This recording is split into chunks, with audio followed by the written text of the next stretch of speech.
Chapter 3. Now the serpent was more subtle than any beast of the field which the Lord God had made. And he said unto the woman, Yea, hath God said, Ye shall not eat of every tree of the garden? And the woman said unto the serpent, We may eat of the fruit of the trees of the garden.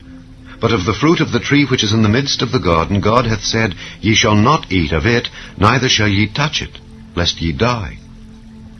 And the serpent said unto the woman, Ye shall not surely die. For God doth know that in the day ye eat thereof, then your eyes shall be opened, and ye shall be as gods, knowing good and evil.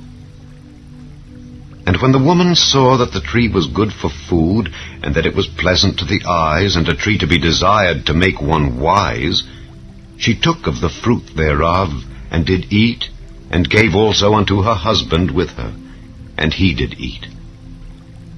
And the eyes of them both were opened, and they knew that they were naked. And they sewed fig leaves together, and made themselves aprons. And they heard the voice of the Lord God walking in the garden in the cool of the day. And Adam and his wife hid themselves from the presence of the Lord God amongst the trees of the garden. And the Lord God called unto Adam, and said unto him, Where art thou? And he said, I heard thy voice in the garden, and I was afraid, because I was naked, and I hid myself. And he said, Who told thee that thou wast naked? Hast thou eaten of the tree whereof I commanded thee that thou shouldest not eat? And the man said, The woman whom thou gavest to be with me, she gave me of the tree, and I did eat. And the Lord God said unto the woman, What is this that thou hast done? And the woman said, The serpent beguiled me, and I did eat.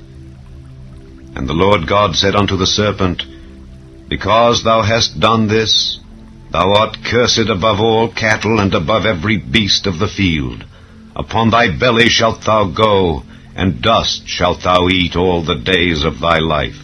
And I will put enmity between thee and the woman, and between thy seed and her seed. It shall bruise thy head, and thou shalt bruise his heel.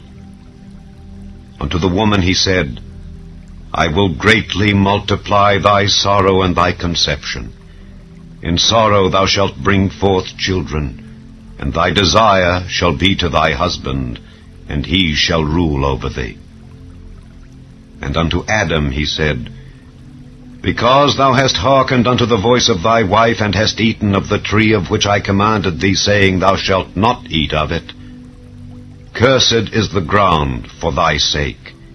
In sorrow shalt thou eat of it all the days of thy life. Thorns also and thistles shall it bring forth to thee, and thou shalt eat the herb of the field.